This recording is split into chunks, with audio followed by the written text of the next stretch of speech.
Hello student, a very warm welcome to all of you. Today we are going to discuss a new chapter that is circle for class 9th है ना। तो circle chapter हम लोग पढ़ने जा रहे हैं आज के वीडियो में। तो सबसे पहले हम लोग डिफाइन करेंगे कि सर्कल होता क्या है, ठीक है। तो circle is a collection of points with a fix point, है ना। मतलब कि एक फिक्स पॉइंट से कलेक्शन ऑफ पॉइंट्स को हम लोग क्या करते हैं, सर्कल करते हैं। और वो फिक्स पॉइंट को हम लोग क्या करते हैं, सेंटर ऑफ द सर्कल। उस फिक्स पॉइंट को क्या कहेंगे, जहाँ से जो कलेक्शन ऑफ सर्कल का जो डिस्टेंस होगा वो कांस्टेंट होगा, है ना। तो वो डिस्टेंस को हम लोग रेडियस कहेंगे, फिक्स पॉइंट को क्या कहेंगे, सेंटर कहेंगे। तो ये सर्कल का डेफिनेशन हुआ। कुछ टर्म्स हम लोग देखेंगे सर्कल से रिलेटेड, है ना। तो सबसे पहला टर्म्स आपके जो बुक में है, बहुत सारे टर्म्स आते हैं, जैसे रेडियस हो गए, सर्कमफ्रेंस हो गए, कोड हो गया, डायमीटर हो गया, सेकेंड हो गया, टेंजेंट हो गया, है ना। इंटीरियर ऑफ अ सर्कल हो गया, एक्सटीरियर ऑफ अ सर्कल हो गया, सर्कुलर रीजन हो गया, कॉन्सेंट्रिक सर्कल हो गया, arc of circle, degree measure of an arc, है ना। कॉन्ग्रुएंट आर्क क्या होता है, सेमी सर्कल क्या होता है, minor major arc of circle, segment of a circle, alternate segment of circle that is sector of circle क्या है, क्वाड्रेंट ऑफ सर्कल क्या है, कॉन्ग्रुएंट सर्कल, साइक्लिक, क्वाड्रिलेटरल। इतने टर्म्स हम लोग को देखना है सर्कल में। तो एक एक करके हम लोग टर्म्स को देखेंगे। देखो डेफिनेशन आप लोग को तो याद रखनी ही होगी कि अगर आपसे पूछेगा कि रेडियस क्या है, तो आप बोलिएगा line segment joining the centre and a point on the circle, है ना। मान के चलिए कि आपको पहला टर्म्स रेडियस दे देता है, तो रेडियस को आप डिफाइन कैसे करते हैं। तो radius is a line segment, है ना, which join the fix point that is called centre of the circle. मान के चलो ये एक सर्कल में एक सेंटर है जिसको हम फिक्स पॉइंट करते हैं, या फिक्स पॉइंट है जिसको हम सेंटर करते हैं, ठीक है। और सर्कल पे कहीं भी एक पॉइंट, सर्कल पे ये सर्कल का ये सर्कमफ्रेंस कहलाता है, क्या कहलाता है, सर्कमफ्रेंस। एंड एक पॉइंट हम ले लेते हैं इस सर्कमफ्रेंस पे ए, और सेंटर हमारा क्या है, ओ है।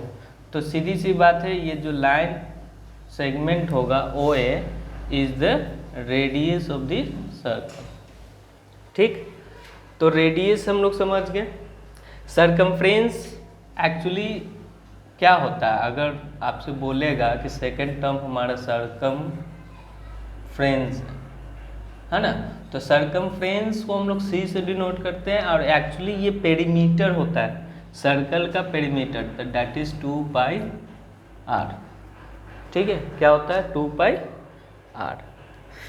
तो ये हो गया सर्कमफ्रेंस, हो गया रेडियस, हो गया। उसके बाद हम लोग को कोड जानना है, क्या है, थर्ड टर्म है हमारा कोड। तो कोड एक्चुअली सर्कल पर, है ना, मान लो ये एक पॉइंट है, एक पॉइंट ये है, तो ये दोनों से लाइन सेगमेंट जो मिलती है उसे हम कोड कहते हैं। तो ये दो पॉइंट कहीं भी, किसी भी दो पॉइंट को, देखो इसका डेफिनेशन अच्छे से हम लोग देखते हैं क्या है। डेफिनेशन बोलता है कोड का, code of a circle is a line segment joining any 2 points on the circle. मतलब कि कोई भी 2 पॉइंट सर्कल पे रहेगी, उससे जो लाइन बनती है उसको कोड कहते हैं। तो कोड, सबसे लंबा कोड जो होता है वो डायमीटर कहलाता है, ठीक है। मान लो ये सर्कल है, सर्कल पे कहीं भी 2 पॉइंट, एक यहाँ पॉइंट है, एक यहाँ पॉइंट है, तो इन दोनों पॉइंट को ज्वाइन करने से जो लाइन सेगमेंट मिलती है उसको हम क्या कहते हैं, कोड कहते हैं, ठीक है। तो कोड भी हम लोग समझ गए। Diameter is a chord of a circle passing through the center of the circle and diameter is the longest chord of the circle, that is diameter जो होता है वो twice होता है किसके, रेडियस के। फिर सेकेंड है हमारा a line which intersect a circle in 2 distinct point is called a secant of the circle। तो सीधी सी बात है, ये एक मान को चलो सर्कल है, सर्कल से एक लाइन सेगमेंट पास कर रही है। तो पास कर रही है तो सर्कल को कहीं ना कहीं दो डिस्टिंक्ट पॉइंट पे क्या कर रही है, टच कर रही है। तो इस लाइन को हम लोग क्या कहेंगे, सेकंड कहेंगे। ठीक है, तो सेकंड भी हम लोग क्लियर हो गए। फिर उसके बाद टेंजेंट क्या है, तो टेंजेंट सर्कल को किसी एक पॉइंट को टच करके निकलने वाली लाइन को हम लोग क्या कहते हैं, टेंजेंट कहते हैं। तो एक सर्कल है, सर्कल के किसी एक पॉइंट को, किसी एक पॉइंट, बहुत सारा पॉइंट्स है, इनफाइनाइट पॉइंट्स है ना, तो किसी एक पॉइंट को, सॉरी ठीक है, ये सर्कल है, सर्कल के किसी एक पॉइंट को टच करके जाने वाली लाइन को हम लोग क्या कहते हैं, टेंजेंट कहते हैं। क्या कहते हैं, टेंजेंट ऑफ अ सर्कल। ठीक है, तो टेंजेंट भी हो गया हम लोग का। आप किताब एक बार पढ़िएगा, ठीक है, position of a point with respect to a circle. तो यहाँ पे मतलब कि एक सर्कल है, सर्कल के बाहर एक पॉइंट है, तो इस पॉइंट को एक्सटीरियर पॉइंट कहेंगे of the circle, of a circle, है ना, जो कि रेडियस से क्या होगा, ग्रेटर होगा। जो पॉइंट का डिस्टेंस होगा ये, वो रेडियस से क्या होगा, बड़ा होगा, एक्सटीरियर पॉइंट, है ना। जब पॉइंट सर्कल पे होगा तो वो रेडियस के बराबर होगा। अगर पॉइंट सर्कल के अंदर होगा, जिसको इंटीरियर पॉइंट, है ना, या interior point of a circle कहेंगे, वो रेडियस से क्या होगा, छोटा होगा, मतलब उसका डिस्टेंस, है ना। तो डिस्टेंस रेडियस से बड़ा कब होगा, जब पॉइंट सर्कल के बाहर होगा। जब पॉइंट सर्कल पे होगा, है ना, तो वो रेडियस के बराबर होगा। और सर्कल के अंदर जो पॉइंट होगा तो उसका जो डिस्टेंस होगा उस पॉइंट का, वो रेडियस से छोटा होगा। ठीक है, फिर कॉन्सेंट्रिक सर्कल है। तो कॉन्सेंट्रिक सर्कल क्या है, तो मतलब कि एक फिक्स पॉइंट है, मतलब कि सेंटर सेम है और डिफरेंट डिफरेंट रेडियाई से जब सर्कल बनती है तो वैसे सर्कल को हम लोग क्या कहते हैं, कॉन्सेंट्रिक सर्कल। तो सीधी सी बात है, एक फिक्स पॉइंट ले लिए, पहला हम रेडियस r ले लिया और इससे एक सर्कल बनाए, है ना। इसी फिक्स पॉइंट से दूसरा हम लोग रेडियस ले लिए r1, इससे एक सर्कल बनाए, ठीक है ना। इसी फिक्स पॉइंट से हम लोग तीसरा रेडियस r2 ले लिया और इससे एक सर्कल बना दिए। तो ये तीनों सर्कल आपस में क्या है, कॉन्सेंट्रिक सर्कल है, because they have a fix centre, है ना। फिर उसके बाद आर्क ऑफ सर्कल क्या है, तो आर्क एक्चुअली सर्कल का छोटा सा हिस्सा, माने सरकमफ्रेंस का छोटा सा पार्ट को आर्क कहते हैं। तो यहाँ पे आर्क दो तरह का हो सकता है, एक बड़ा आर्क, एक छोटा आर्क।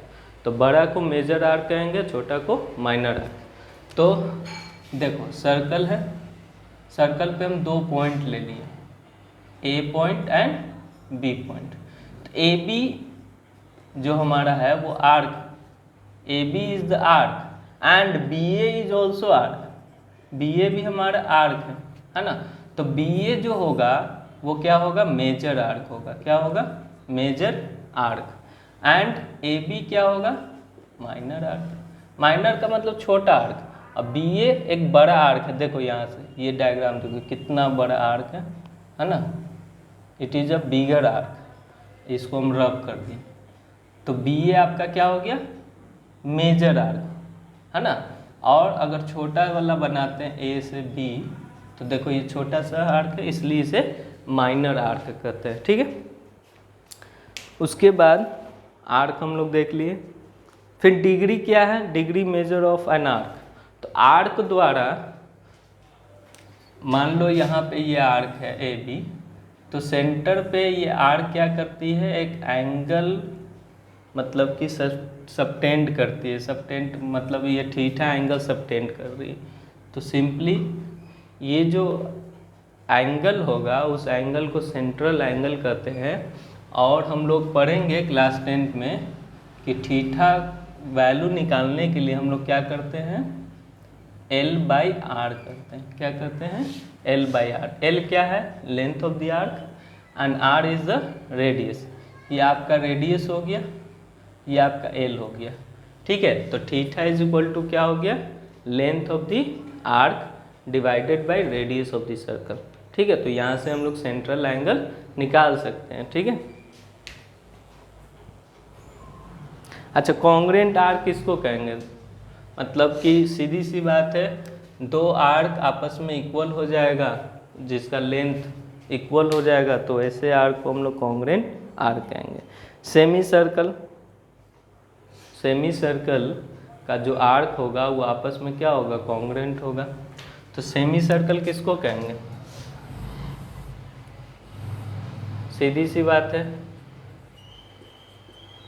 ये आपका डायमीटर है, तो एक्चुअली कोड है, सेंटर से पास कर रही है, तो ये जो आर्क सबटेंड करेगी, है ना, मतलब कि जो एंगल होगा 180 होगा, है ना, सेंटर पे दोनों साइड, तो ये सर्कल, ये हाफ सर्कल को हम लोग सेमी सर्कल कहेंगे। ठीक है, a diameter of circle divides it into two equal arc, है ना, each of this two arc is called semi circle. ठीक है, दैट इज द डेफिनेशन।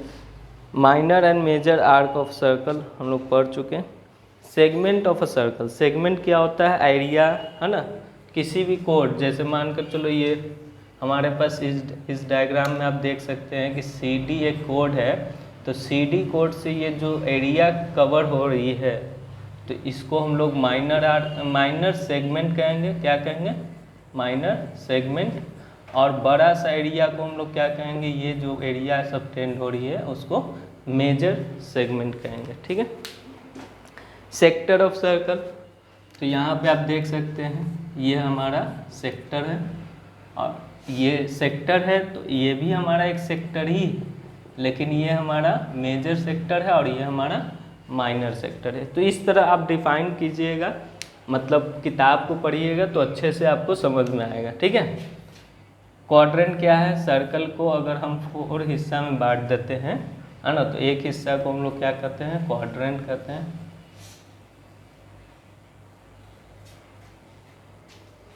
ठीक है, क्वाड्रेंट ऑफ सर्कल। उसके बाद कॉन्ग्रुएंट सर्कल कब कहेंगे, ये एक इम्पोर्टेंट बात है, कॉन्ग्रुएंट कब कहेंगे, जब दो सर्कल का रेडियस सेम होगा, मतलब कि मान के चलो कि एक आर है और दूसरा रेडियस एस है, तो आर एस के बराबर होगा, मतलब दोनों का रेडियस सेम होगा, उस कंडीशन में दो सर्कल को हम लोग आपस में क्या कहेंगे कि कॉन्ग्रुएंट फिगर है। ठीक, एक टर्म लास्ट टर्म बचा हुआ, डेट इज साइक्लिक क्वाड्रिलेटरल। तो साइक्लिक क्वाड्रिलेटरल वैसा क्वाड्रिलेटरल है जिसका चारों वर्टिसेस सर्कल पे लाई करता हो, है ना, सर्कल पे लाई करता हो, मतलब कि एक सर्कल है, ठीक है, और इस सर्कल पे 4 पॉइंट है ना, और ये चारों पॉइंट को ज्वाइन करने से जो क्वाड्रिलेटरल हमको फॉर्म्ड होगी, उस क्वाड्रिलेटरल को हम लोग क्या कहेंगे, साइक्लिक क्वाड्रिलेटरल। ठीक है ना, तो साइक्लिक क्वाड्रिलेटरल, यहाँ पे देखो, a quadrilateral ABCD is said to be cyclic if all the vertices lies on a circle, points lying on the circle are said to be concyclic. ठीक है ना, तो ये हो गया हमारा पार्ट, मतलब सर्कल पर चारों वर्टिसेज होगा, है ना, तो वहाँ से जो क्वाड्रिलेटरल हमको मिलेगी, उस क्वाड्रिलेटरल को हम लोग साइक्लिक क्वाड्रिलेटरल कहेंगे। ठीक है, अब कुछ प्रॉपर्टीज़ है, और सिंपली बोल सकते हैं कि थ्योरम है, बहुत अच्छा थ्योरम है, उसको हम लोग देखेंगे। तो 1-2 थ्योरम आज हम देखेंगे आज के वीडियो में। ठीक है, See we have 2 theorems on the board, theorem number 2 and theorem number 3.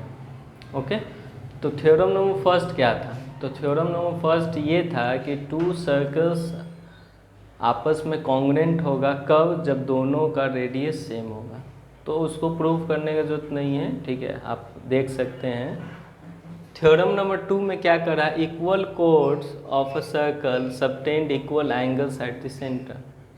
मतलब एक सर्कल है, हम यहाँ सर्कल ड्रॉ कर रहे हैं, इस सर्कल में 2 कोड जो है आपस में क्या है, इक्वल है, मतलब A B is equal to C D. A B and C D are two chords which are equal in length, है ना, मतलब कि दोनों का मेजरमेंट क्या है, आपस में इक्वल है। तो क्या कहता है कि सेंटर पे ये जो एंगल सबटेंड करता है दोनों कोड वो इक्वल होगा, ये थ्योरम बोल रहा है। ठीक है, तो हम इसको प्रूव करेंगे कि इक्वल होता है कि नहीं होता है। तो एक सर्कल है विद सेंटर ओ, हम लोग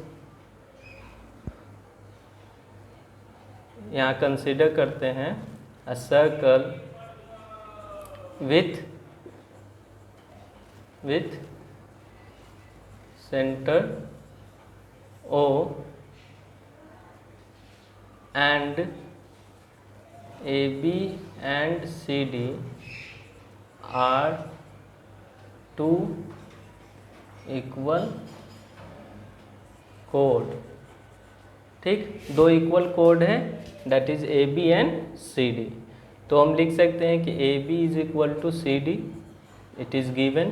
टू प्रूव, हमको क्या प्रूव करना है वो लिख देते हैं, that is angle AOB will be equal to angle COD। ठीक, तो प्रूफ में आते हैं।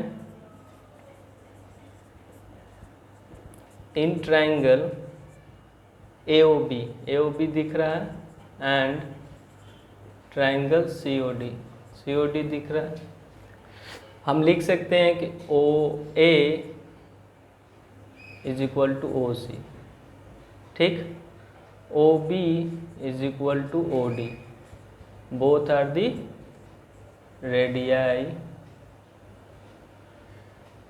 है ना। अच्छा, रेडियाई लिख दिए, radii is the full form of radius. ठीक है, फुल फॉर्म बोल रहे, sorry, plural form of radius. ठीक है ना।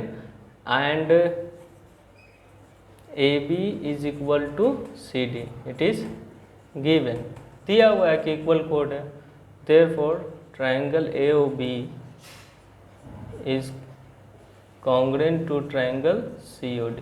क्यों? साइड रूल से। therefore angle AOB is equal to angle COD, CPCD। ठीक है, तो ये बहुत सिंपल सा था, हम लोग कॉन्ग्रेंट पढ़ चुके हैं। तो दो इक्वल कोड, मतलब इक्वल का मतलब AB जो है CD के इक्वल है, और ये तो रेडियस है, तो रेडियस, सारा रेडियस आपस में इक्वल होगा। देख लो, सेंटर से C सर्कल पे, सेंटर से D सर्कल पे पॉइंट है, सेंटर से B सर्कल पे पॉइंट है, सेंटर से A सर्कल पे पॉइंट है, तो सारा रेडियस होगा और सारा रेडियस आपस में इक्वल होगा। तो इसको अच्छे से आप वीडियो पॉज करके देख के समझ सकते हैं। ठीक है, देखो यहाँ पे लिखा हुआ है converse of theorem 2। Converse of theorem 2 का मतलब हुआ कि इसी का जस्ट उल्टा है। अगर कोड आपस में इक्वल है तो सेंटर पे जो एंगल बनती है वो भी आपस में क्या है, इक्वल है। अगर सेंटर में एंगल आपस में इक्वल है तो कोड भी जो होगा वो आपस में क्या होगा, इक्वल होगा। ये प्रूफ करना है। तो एक सर्कल हम बनाते हैं, ठीक, सेंटर बनाते हैं, एक दो कोड हम ले लेते हैं, ठीक, AB एंड CD। तो ये इक्वल नहीं दिया हुआ है ना। क्या दिया हुआ है, इक्वल, जो एंगल इन दोनों से सबटेंड हो रही है वो एंगल इक्वल है, मतलब ये एंगल इसके इक्वल है। तो हम लिखेंगे अ circle with center O and we have two